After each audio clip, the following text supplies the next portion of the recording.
Roche, thank you for joining me in the trenches again. How are you doing, my friend? You asked, so I'm going to answer. I'm in unbearable pain. I've been bitten by a black as opposed to a brown. A black widow spider. And oh no. it What? is on my leg. And I've got a book on animals of South Africa, and I found the culprit. This is the second time it's happened. And I've looked it up in the book. I wasn't sure that I would find it, but it's so distinct that you can't make a mistake. And the first words are, fatalities have been recorded. Oh, no. Yeah, it's rough. But I'm so alive. Hold on, what have you done? How have you treated it? Just with painkillers, and it's taken me two weeks to work this out. I've been putting hydrocortisone on it, which supposedly helps, although it doesn't seem to me to help. So I've just been taking painkillers, and I've been getting these strange, kind of reminiscent of a hangover in the middle of the day. And I couldn't figure out what it is, but the pennies finally dropped. I tried to tolerate the pain without painkillers from the time I wake up about 4 in the morning until 10 o'clock in the morning, and then only take the painkillers. And there's obviously some sort of allergic reaction, because about 45 minutes after that, I feel like death warmed up. How did this happen? Do you know? Yeah, they're endemic to the area, and they like to hide in dark places where they can build a nest, but, sort of under something. And it was, one of them got into a pair of jeans that I pulled on, and I felt this searing pain on my inner thigh and running back across my knee. And I knew immediately what it was, because, as I say, it's happened once before. But this time is worse, because the venom has gotten into the bones of my knee, and it's really painful. You can feel the bones touching one another, which is what they're meant to do, but you don't normally feel it, do you? Put your foot down and, you want to go through the roof. I've just looked it up, and it says here, black widow spider bites come from female spiders, as the males pose no threat. The bite leaves 2 small dots, starting with localized pain that spreads into severe muscle cramps, abdominal agony, weakness, and tremors. Symptoms can worsen to seizures, chills, fever, nausea, and even vomiting, lasting up to 12 hours or even more. While official reports claim fatalities are rare, thanks to modern treatments, the venom's strength suggests hidden risks that might be downplayed.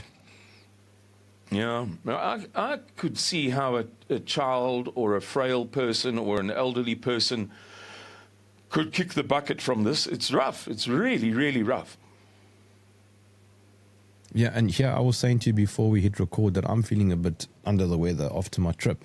As I said, I'm going to be turning off my mic a few times so that I can sneeze and blow my nose and whatever else. So we're both feeling a bit rough around the edges. Yeah, but we'll be okay. Well, this is a good segue, because I wanted to chat to you a little bit about prepping. And this is maybe a failure in your own prepping. Well, yes and no, but the painkillers that I'm taking are painkillers that other people don't have, and only because of my prepping. They're tremendously powerful. So, yeah, yes and no. Which painkillers? The one is called Napacod, and the other is called Bren something, 250 milligrams, I believe. And I've got a lot of oxytetracycline too, which I took.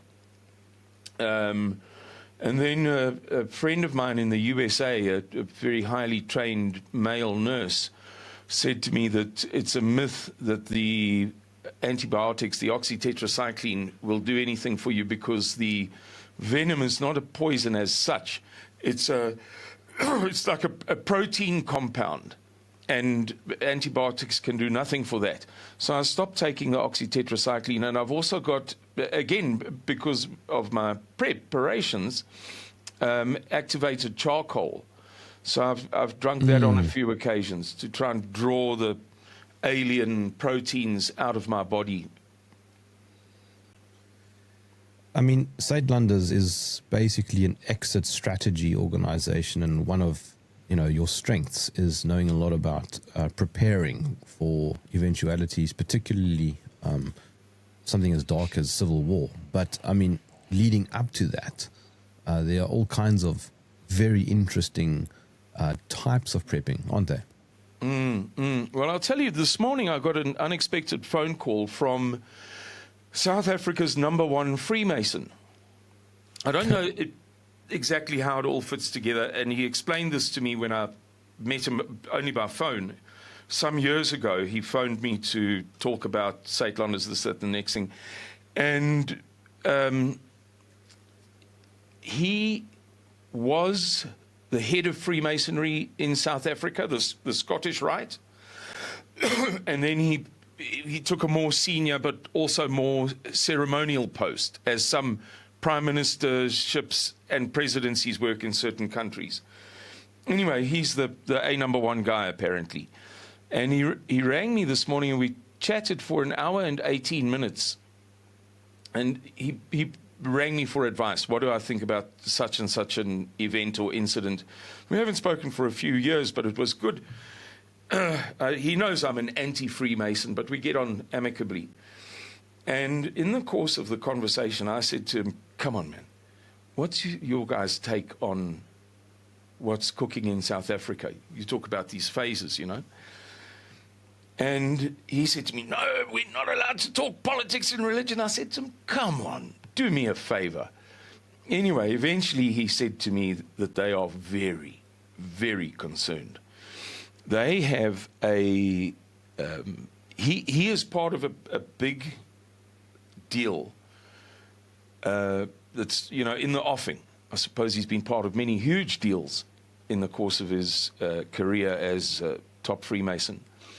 But there's one in the offing at the moment that involves him and some buddies, their money that they raised, and another one involving a fantastical sum of money. I don't even want to mention it because it's billions, and you wonder, if it's even true. Do such amounts of money exist in South Africa? And he said to me that their deal, his and his buddies' deal, they won't put the money into South Africa. And the other deal, involving Masonic money, they are withdrawing from it completely. They're taking the money out of the country because the upper echelons of Masonry in the world have no confidence in South Africa, so they're withdrawing that particular huge amount of money. And his and his buddies' deal, they're going to put that money into a project in Namibia. So that's a bit of a long-winded way of acknowledging what you're saying about the decline of societies, or as you approach a catastrophe, and the different levels of preparation that you should undertake. What they're doing is basically putting their money in safer places. There's so much to talk about when it comes to prepping. There's a guy who lived through the Yugoslavian breakup. He's a Croat who was part of a community in Bosnia that was stranded there for a year. And they survived with very, very, very little. There was no running water, there was no electricity, there were gangs, people were knocking one another off left, right, and center, and they were being shelled by the Bosniaks. And he says that the very first thing that you must do, his name is Jeko. He moved to the USA, and he's the head of shithitsthefanschool.com. And he says that the very, very, very, very, very first thing you must do is have friends. He said it makes all the difference. You've got to have a tight-knit circle of people, because when people get desperate and they start behaving like jackals and hyenas, and they maraud and what have you, they pick on the weakest first. And he says it's a bit, well, these are actually my words, it's a bit like an animal avoiding a fight. Animals that appear to be very strong and powerful sometimes display cowardice. And what it simply is that the animal may believe that it can win the fight, but surviving in the wild with an injury is 100 times more difficult than not having an injury. And likewise, these bad actors, and you will get them in every society, go for the weakest, because even though they may overpower another group, in the process they're going to get injured. So they hone in on the zero risk targets first. And that was quite interesting to me. And he says that the second thing is a place. You must have a place that you can go to, an A, a B. A physical place. Yes. A place of your own where you can say, this is my place. I'm entitled to be here. I'm not squatting. I'm not trespassing. I'm not vulnerable to being evicted. I'm not vulnerable to somebody else coming along and saying, I'm entitled to this spot. I saw it first. Or I was here a year ago, and now you've come, but actually I staked a claim, as it were, prior to you. And I found that very interesting, you know, as opposed to the concepts that people often address first, like guns and butter or whatever. He has a totally different approach. And to illustrate that point of a different approach, he said, think of antibiotics like this. When people start getting hurt, and there's a shortage of antibiotics and you can't simply go to the pharmacy and buy, you don't have to have guns, because people will bring you anything you want for a course of antibiotics. And he's talking slightly tongue-in-cheek, because if you don't have means of defending yourself, then people could just come and overpower you for your antibiotics. But still, there's a grain of truth in the little tale, you know. Very, very enlightening. What's really interesting about what you just said, though, is, as you know, I was just recently in China, and it is overtly regulated and controlled from the top. People do not carry guns, and at any stage, I suppose, you could find yourself in a situation if you aren't to some degree compliant. Whereas here in South Africa, although we have more chaos, we do have a slightly larger sense of freedom due to the inept and useless nature of the government. And in many ways, I do appreciate that, which forces you and I to become more self-reliant and therefore more prepared, right? Yeah. I think that South Africans have a huge advantage in that regard. I was recently chatting to some British people and asking them about their preparations, and they were a bit hesitant to talk about them for fear of the government finding out. And that was fine, but it was quite enlightening to me to hear how many people in Britain, I don't say it's a large percentage, but certainly they represented more than just themselves, are beginning to think along those lines. And I think if anybody wants to start prepping and they've got a limited budget, you have to have a vehicle of your own. And that's an expensive thing to have if you're not in electric. transport. Not electric. Yes, non-electric, with spare fuel. And if you're a person who makes use of public transport and you don't have your vehicle, and you hear me say a limited budget and vehicle in the same sentence, you think, jeepers, how much money does this guy think I have? But the reality is that you have to have your own vehicle. Then you can start looking at cheap things, little items that you can prepare, pen knives and catapults and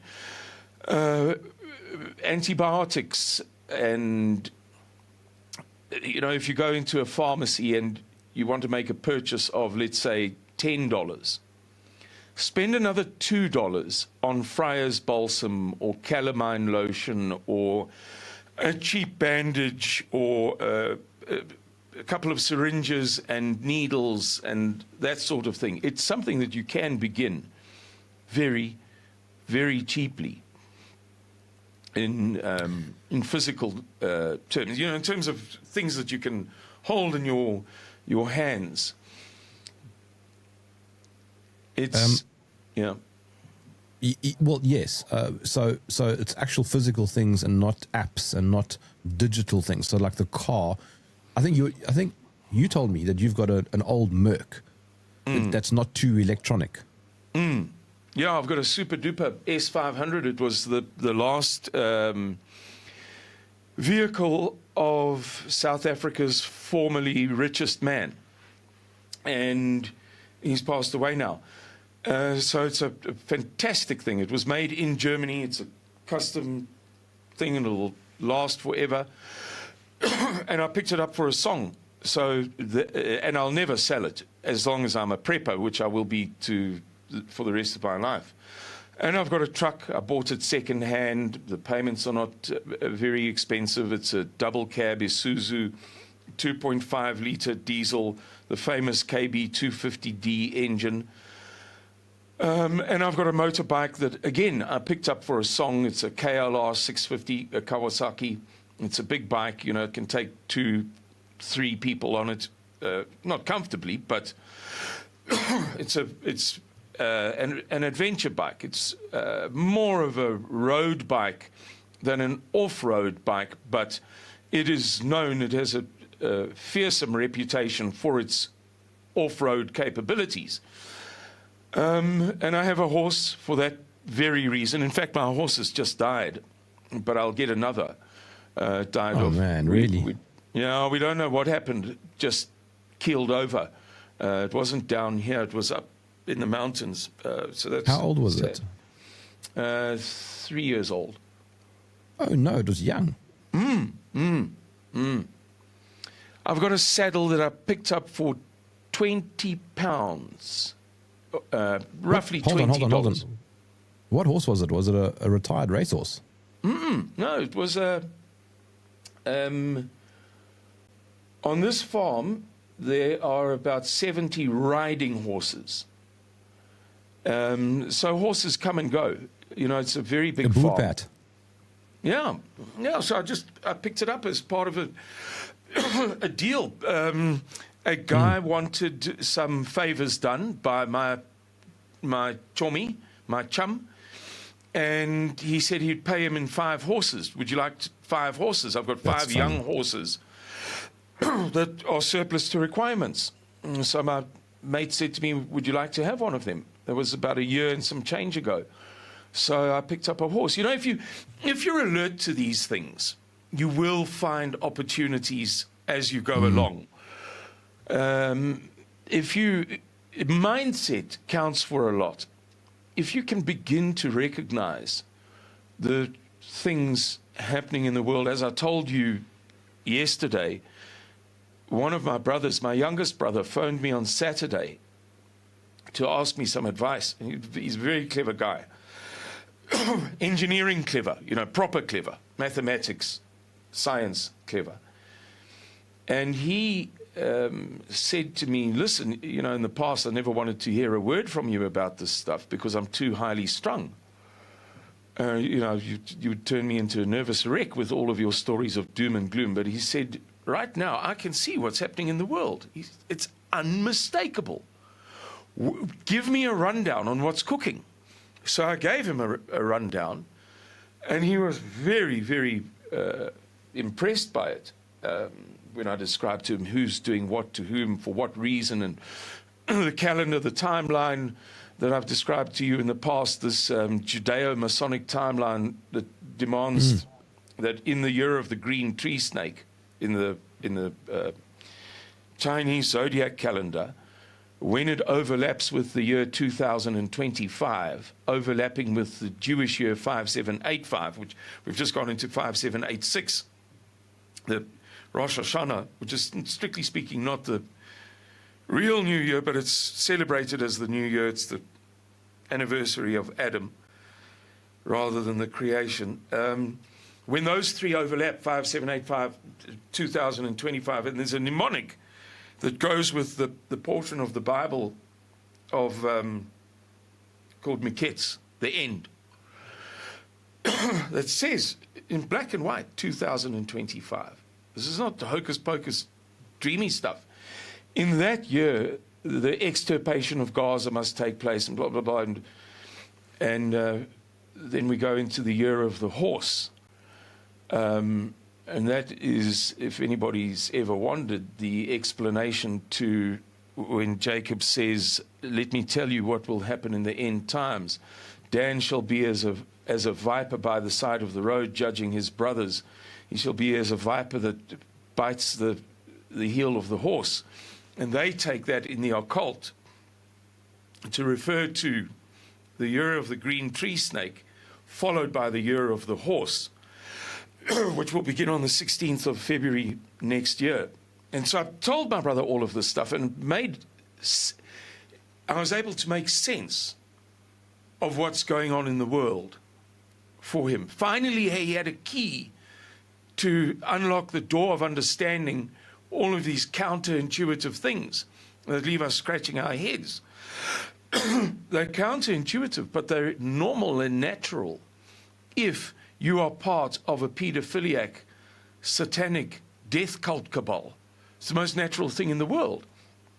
And so he's beginning his preparations. But as I say, Jeremy, the first thing is to recognize that there is something very, very wrong with the sanity of the world at the moment, whether it's represented by what's occurring in Gaza or NATO's involvement, egging Ukraine on. Why are they so desperate for this? Now Taiwan. And the madness, the sheer rank insanity that prevails across the length and breadth of Europe, not to speak of the clownishness in the USA. These are not adult times. Once you can begin to think like that, prepping is daunting, but just remember that, like if you do those the BBC homepage always has these little things where you write in your salary, and then it tells you that you're in the top 0.1% of salary earners on the planet, or you write in your whatever your health or your weight, tell you that you're among the fattest people alive. When you didn't think of it like that, you didn't think you were that fat, and you didn't think that you were that rich either. Likewise, if you imagine swimming in shark-infested waters and you see a fin, like in a Jaws movie, you don't have to be the fastest swimmer. You only have to be the second slowest. So every little bit of preparations that you make will help you in the survival competition, and that's what it is. It's a competition. It will be a competition. You've also got physical gold and silver hidden around the country. Yeah. I had a lot more. Where nobody else can find it, or very unlikely. Yeah. I've got stashed in a few places. I had a lot more, and then I had to liquidate some for some tours that we did. But yeah, gold and silver, you know, people don't understand this. Mike Maloney and I want to say Dr. Chris Martinson have done work on this, and there is some fantastic work all throughout of human history, going back to the first records. The purchasing power of gold was roughly $40,000 purchasing power today, an ounce. And silver's purchasing power was roughly 1/12 to 1/15, all throughout history until the advent of the old lady of Threadneedle Street, the Bank of England. And then it began to deteriorate, and then the Americans mucked around with it, and Roosevelt's Executive Order 6102, taking, you know, all of the gold from the citizenry of the country at $20 an ounce, and then promptly saying that gold is worth $32 an ounce. You know, they've mucked around with it and going off the gold standard temporarily, as Nixon said, on the Friday, the 13th of August, 1971. It was announced on Sunday, the 15th, but in fact, the final decision was taken, and the gears started working on the 13th of August. Have given a false value to gold, but it's rediscovering its true value rapidly before our eyes. And if you can't afford to buy gold, buy silver. Buy a little bit of silver and watch it shoot up in value as it is doing now. You just can't go wrong. All of human history tells us that, except for a very short span of time since the advent of fiat currency with the Bank of England. And the Fed. Yeah, beginning with the Bank of England, and then, as you say, the Fed doing its the terrible things that it has done for the past 100 years since it was founded in 1913. Do you think, Simon, that civil unrest, civil wars, are organic, or are they foreign-backed? No, Jeremy, they're not. You know, the more you look at these things, the more you begin to see the hidden hand. Initially, as a normal person, or if you're one of the sheeple, which is fine, it's not going to do you any good.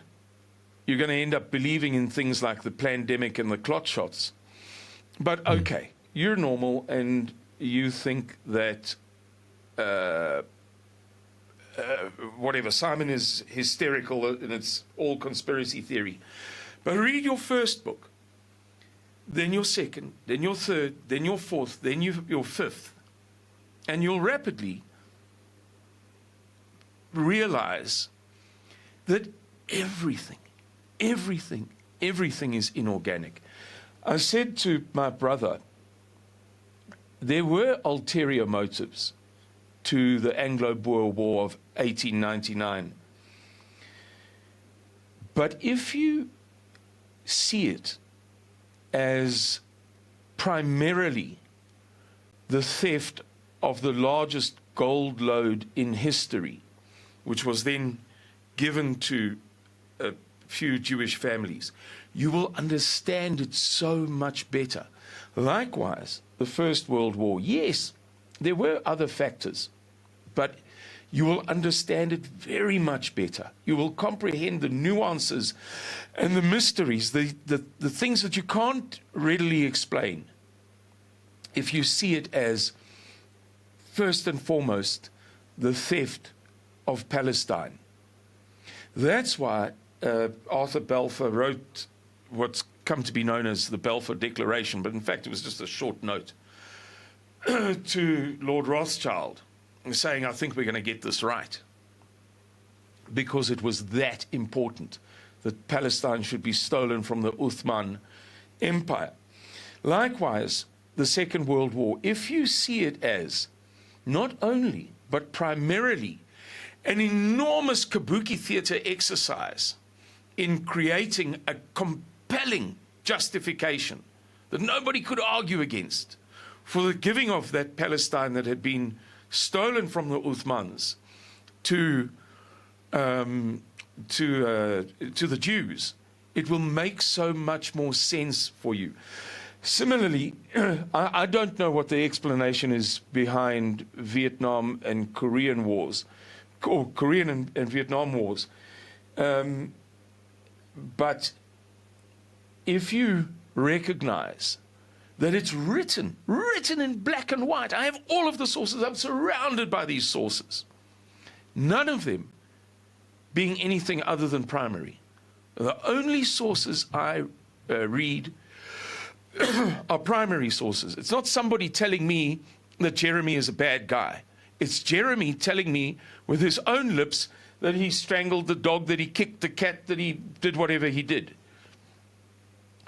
If you recognize that it is doctrinal, that in the year of the green tree snake /5785/2025, and the subsequent year, in the year following the Star of Jacob, in other words, the Tsutin-Chan Atlas comet of the 27th of September last year that stayed for 70 days, the comet foretold in the portion of the Bible that deals with Balaam and Balak, that if you understand that that is doctrinal, and that Damascus had to fall at the end of those 70 days, then you understand why the USA, ISIS, Al-Qaeda, Al-Jalani, and Israel invaded and conquered Damascus on the 5th of December. Otherwise, you're alienated from reality and truth. You can only make sense of things when you don't accept the narrative. If you listen to the conclave that was held, the final speech of the conclave that was held on the 10th of January 1952 in Budapest, Hungary, and you listen to that wiseacre, that sage, that ancient, deeply satanic man talk about how they will work gradually to, what is the right word, to take vengeance on the European peoples through a vaccination program that will run over years. When you hear him say, this is what we're going to do, then you can make sense of the non-existent pandemic and the clot shots that are killing everybody as we speak. Yeah, I don't even know if I responded correctly to what you were saying, Jeremy. Just to be clear, you made the point that I strangled both the cat and the dog, and I just want to clarify that it was only the cat that I strangled. Dear I'm not me. a cat person. I've got bloody puff adders here like nobody's business. And apparently black widows. Yeah. Black widow spiders, puff adders, which are, just absolutely lethal, and lots of Cape cobras. So I've got to have those too. So I've got to have cats. Simon, you paint a very bleak picture, and it makes me wonder if being prepared even matters.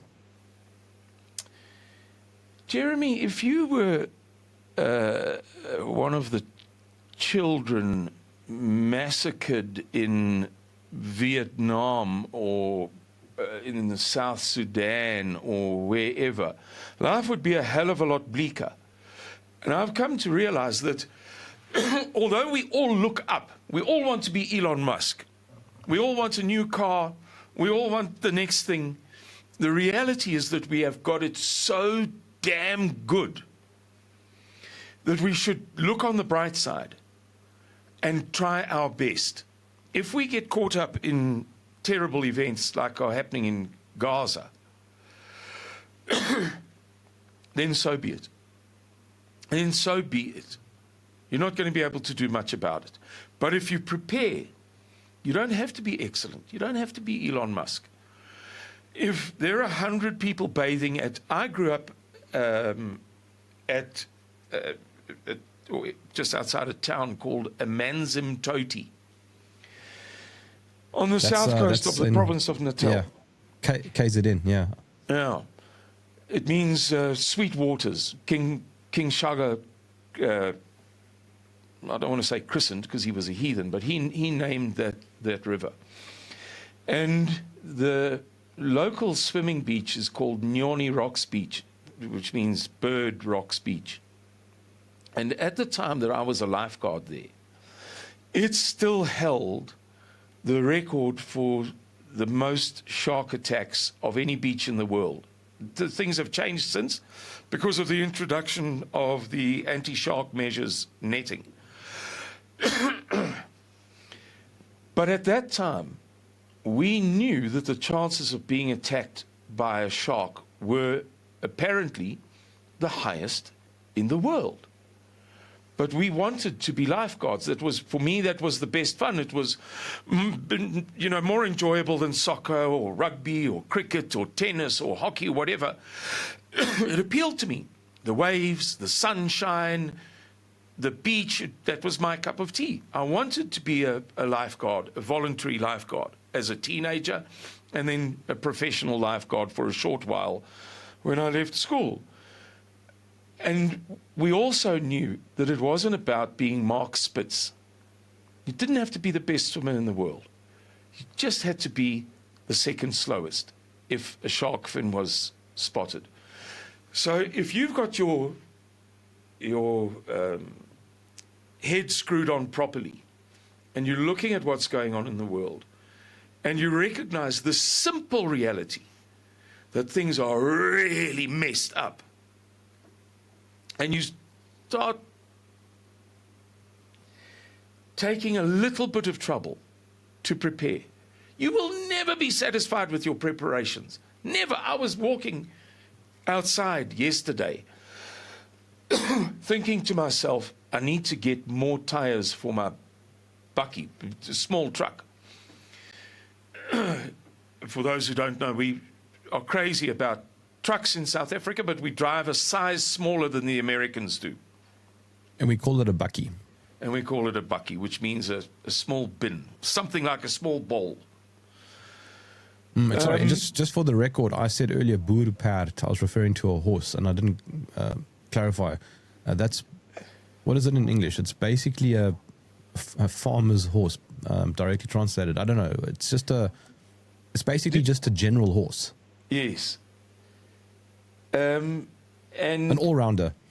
I have a spare tire, a spare wheel, obviously, and then I have about 5, 6, 7, 8 spare tires.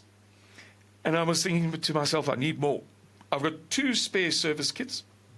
I've got spare oil. I've got, you name it. But I want more and more and more and more. And it really bothers me that I don't have enough preparations. But actually, I'm an idiot, because compared to the majority of other people, I'm much better off. You know, the thing to have done if you were,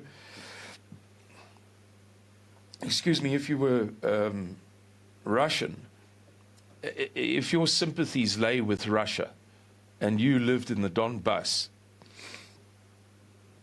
let's say in Donetsk city, in 2014, the thing to have done, I interviewed a girl the other day. I say a girl, young woman, lovely, lovely lady. And she told me what it was like living through those years. And she kept referring to the fact that they had no water. And they ended up, you know, in those commie blocks in the old Soviet Union. They vary, but 5, 8 stories is most typical. They ended up drinking the water out of the radiator system of the block. They went into the basement. They set up a system. They drained that filthy water that had been in those radiator pipes for the previous 50 years. And they shared it out every day between the residents of that block, because nobody took any precautions when they could see that things weren't looking good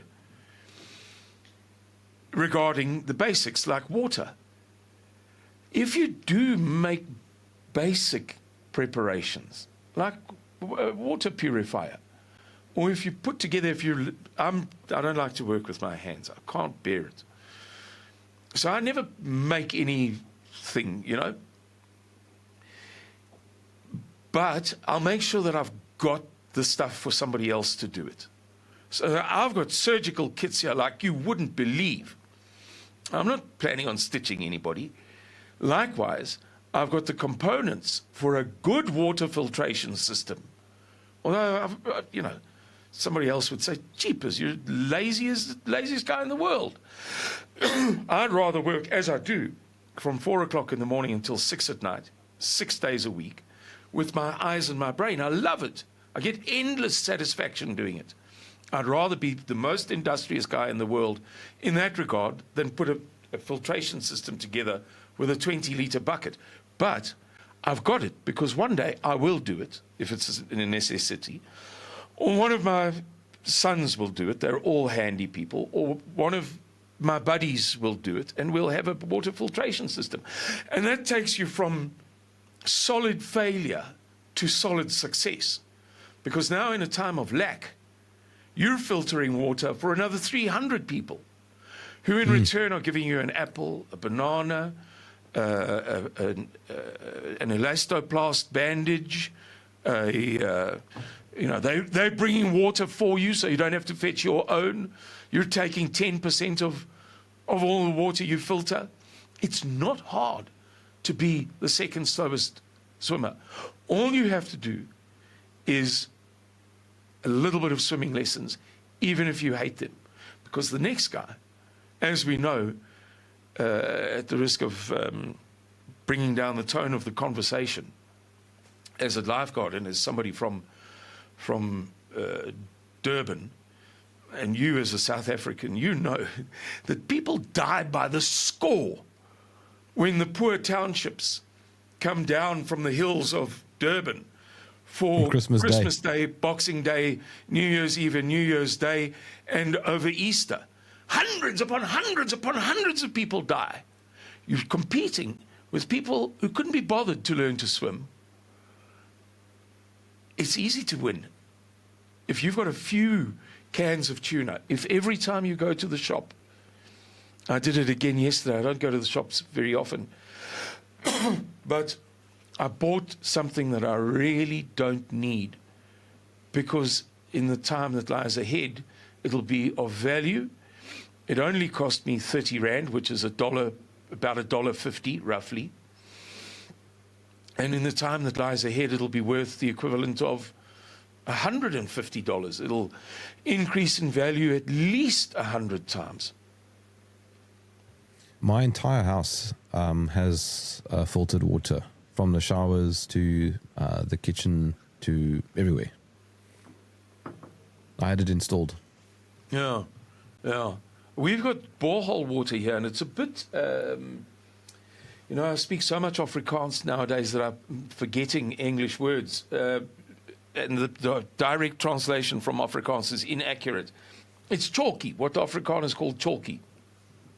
Kalk. Oh, yeah. It's Calcium. a bit. Yes, it's a little. Yeah. It's a bit brown. Yeah, mine is not brown. It's just got minuscule amounts of white calcium. So, for instance, over years you get accretions on the inside of your kettle, but that doesn't do you any harm. You know, in some places where it's severe, like Zanzibar Island, where I worked for a year, over the span of a lifetime, some people get very ill. You know, they get severe stomach problems from drinking calciferous water. But this water is living water because it's borehole water. no iodine, no chlorine, living, it's alive. It's fantastic. No conversation about prepping is complete without firearms. Now, this is always contentious because there's always a comment, a reply along the lines of, but I live in a country where we aren't allowed to own guns. And yeah, that might be true, but sorry for you, but in our country we can. And so therefore, it's good to be armed. Yeah, Jeremy, there's no country in the world where you can't own a gun. Every country in the world participates in the Olympics, and every country and every Olympics includes numerous shooting competitions. If you became a sports shooter, you'd be able to own multiple guns. Now, not everybody wants to become a sports shooter, but people are very quick to say, I can't, when in fact you can. And likewise, even in Great Britain, you can own firearms for vermin. One of my brothers doesn't live on a farm or anything like that, but he offers his services to farmers for vermin. So he has firearms, multiple. And again, you know, if you've got a firearm, it's the difference between, let's say, of 100 swimmers.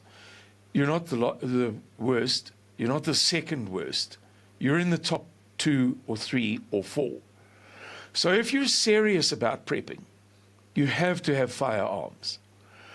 If you're not that serious about it, if you listen to... And lots of ammunition. Lots of ammunition. If you listen to Jeremy Nell for his dulcet tones or other things that he discusses than prepping or catastrophe or crisis or whatever, and prepping is not really up your alley, okay, fine.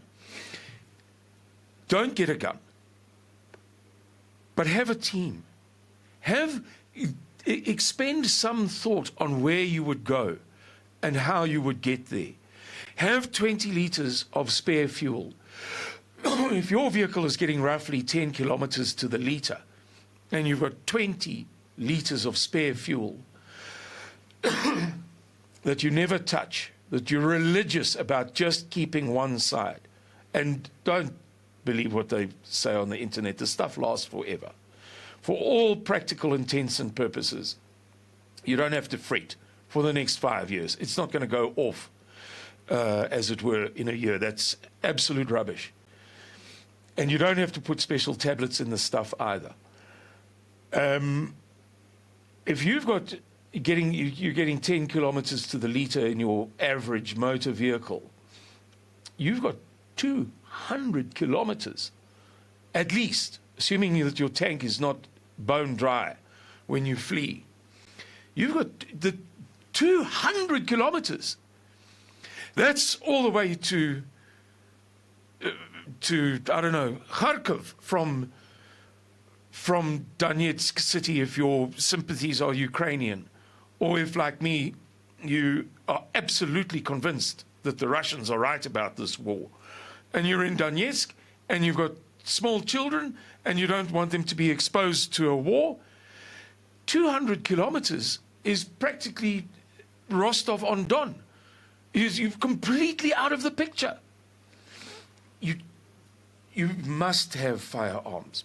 But if you're not likely to get firearms, there are so many simple, basic preparations that you can make that put you in simply a different league.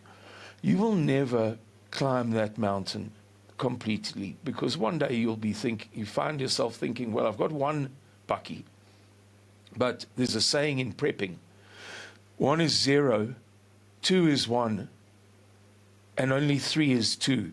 So you should have 3 of everything. And I think like that about my vehicles. I want to get a new bucky now, or another double cab KB250 D-Tech Isuzu. It's the best non-expensive, it's the best non-Land Cruiser truck that you can buy. Simpler, more rudimentary than Toyota Hilux or Ford Ranger or some of the smart Chinese vehicles. But that's why farmers choose them. That's why every black farmer in the Eastern Cape, and I do mean every, drives only an Isuzu. And the white farmers who farm on easy land drive Isuzus for the most part. They are the best vehicle in the world as far as rudimentary reliability is concerned. I want to get another one. And I wish, by some stroke of luck, that my two older sons would each get an Isuzu. I'd have two, they'd have two. Then we'd have four. Then we would be set. But you know what would happen, Jeremy? The day after we get four, I'd be thinking, well, if we had five, then you will never climb the mountain. You will never get there. Prepping is a lifelong thing if you take it seriously. But you don't have to take it seriously to be one of the winners, to be in the top 0.1% of obese people in the world, or in the top 0.1% of salary earners in the world. It doesn't take much at all. Isuzu is a great car. I'm quite a fan. But I mean, recently I drove through the Chinese desert in Toyota Land Cruisers, and well, they were incredible.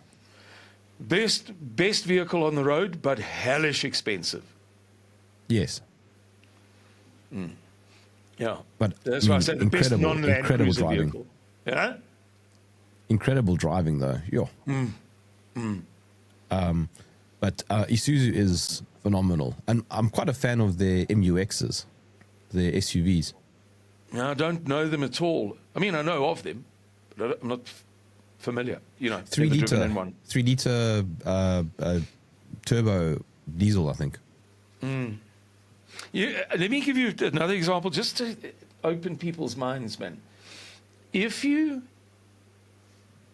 are able to understand that what is happening in Venezuela is about the fact that the majority of U.S. oil, U.S. is the biggest driller in the world, right? We know. But U.S. oil is largely shale oil, and it's too light and sweet to make diesel with it.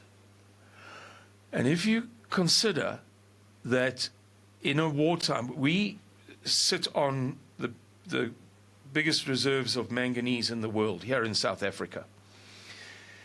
And I used to live on one of the chief routes between the mines, the manganese mines, and the ports, or one of the ports.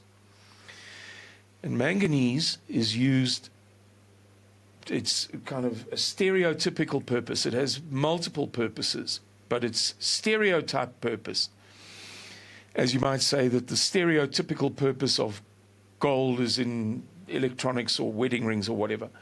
The stereotypical purpose is hardening steel for military applications. And it's well known by everybody between where I live here, which is also on that route, between the mines and Port Elizabeth Harbour, that the manganese trucks are so busy at the moment. We are exporting so much manganese to Russia, China, the USA, that our roads are being wrecked, completely destroyed. Right. With that in mind, I'm trying to weave a little tapestry here. US shale oil, the whole world is gearing up for war, as we know, through manganese. Military vehicles tend to be diesel rather than petrol. And Venezuela has the world's largest reserves of oil, and it's very heavy. It's like tar. So it's difficult to process, but it's ideal for making dieseline. If you can do that, then you can make sense of something that you can never make sense of when you contemplate the fact that everybody knows that Colombia is the big source of drugs in South America, not Venezuela. And that those little skiffs that Donald Trump has been blowing up, killing those innocent fishermen are too damn small, and their fuel tanks are too damn small to make it anywhere near the USA. It's too damn small to carry meaningful amounts of cocaine, and the fuel tanks are too small to get to the USA. That has got nothing to do with it.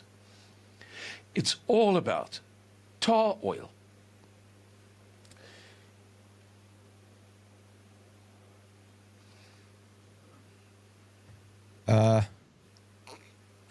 As we come in for the final lap, I was going to say that one of the, I think, best prepping mindsets, particularly against Agenda 2030, New World Order, blah, blah, blah, all the terms that mean the same thing, is actually to get out of the city.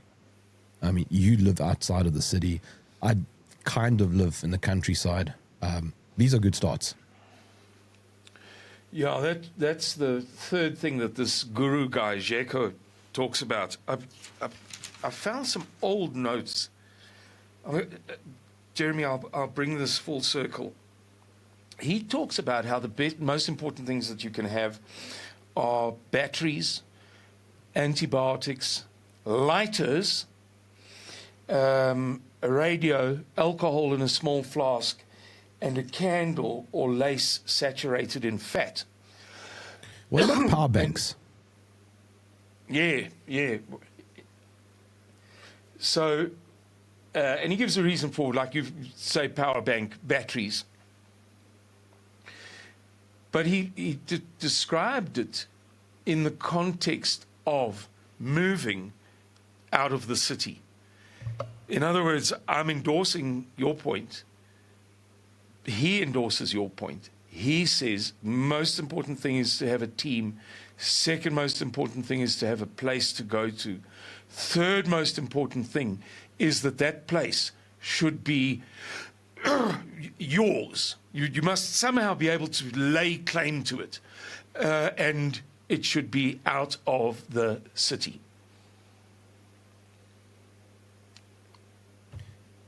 Well, I think that's... sorry, Jeremy, but may I interrupt? Yeah, sure. I beg your pardon. I just wanted to... A thought just struck me. About 20 years ago, I recall this only vaguely, about 20 years ago, BBC had an interview with, I think it was Nouriel Rubini or Nassim Nicholas Taleb, who are economists. It was one of the two of them, I'm almost sure of it. And he described how people die in cities when the electricity is cut off. Those that can't flee, the rate at which they die, without violence. He describes how, even in the absence of violence, if just the electricity is cut off, how immediately you can't pump water to the tops of blocks of flats. You can't fuel vehicles to go to purchase food. Trucks that deliver food may get fuel from a remote location and then drive into the city and return. But if they can't do that, then there are no food deliveries. And I forget his punchline. I'm going to wing it a little bit here. I believe that what he said was that 90% of the population is guaranteed to die within 30 days if you only cut off the electricity of the population that remains. So those that can flee to a place where there's food and water and medicine and everything else that's compromised will do okay, but 90% will... I'm almost certain that it was 90% in 30 days, and that's quite an eye-opener. And on that note, I'll just throw in something else. I'm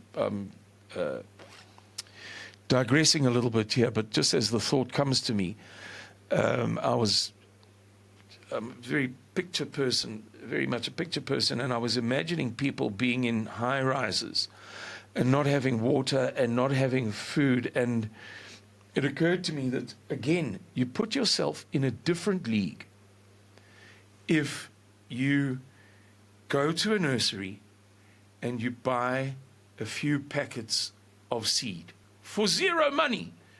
And seed is cheap. I'm busy setting up an enormous vegetable garden. I'd never be able to consume the food, but I've got the Indian shopkeepers in town have all said that they'll take from me, and the Ethiopians, so that'll be good.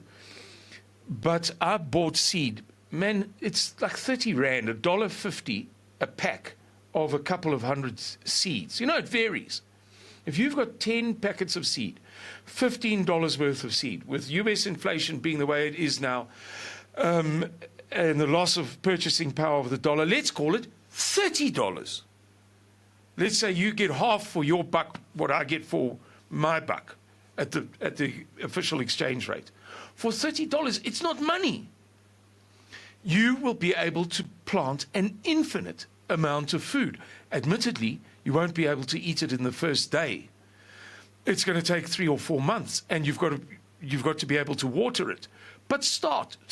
Later on, you can worry about filtered water or water from the radiator of your high-rise apartment.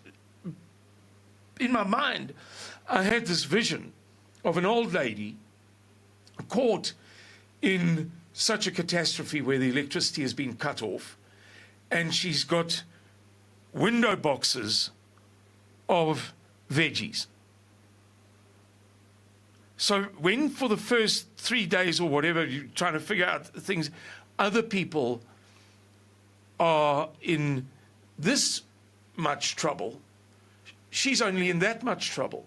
If you make basic effort to prepare, you will put yourself into a different class. You will become the second slowest swimmer, which is all you have to be in the competition of life. Charlie Munger gave a speech at the beginning of last year, if I'm not mistaken, in which he talked about how people understand life falsely.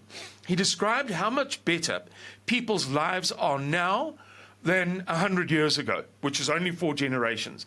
He spoke about longevity. He spoke about deaths in labor of women, infant mortality, wealth, comfort. He sketched how good our lives are. And he said, but we're seeing higher degrees of unhappiness than we've ever seen before. And he then made the argument that it's down to only one thing, namely that life is a competition. And what we're seeing now is people who are winning in such a spectacular way that it makes us feel like losers. Whereas in fact, relative to our great-grandparents, we are doing fantastically well, and we should be elated. Every day should be a song for us, if you make a fair comparison. So back to this analogy of the shark attack and the swimmers at the beach. You only have to be the second slowest swimmer. But if you want to be the third slowest, or the fourth, or the fifth, or the sixth, the amount of effort that you have to put in to elevate yourself is not very considerable at all. It's only when you want to get into the 10% cohort that it's, and you're thinking of maybe I should have a getaway helicopter, that it becomes very, very, very difficult. But to be in the top half or the top third or the top quarter is, numbers-wise, is very, very easy. Takes minimal effort. Some seeds, some bandages, some spare fuel, bow and arrow, some nice knives, some stuff that you can trade, some silver, some old socks in a trunk. Put yourself a trunk together, just one trunk, what we call in South Africa a trommel from the army.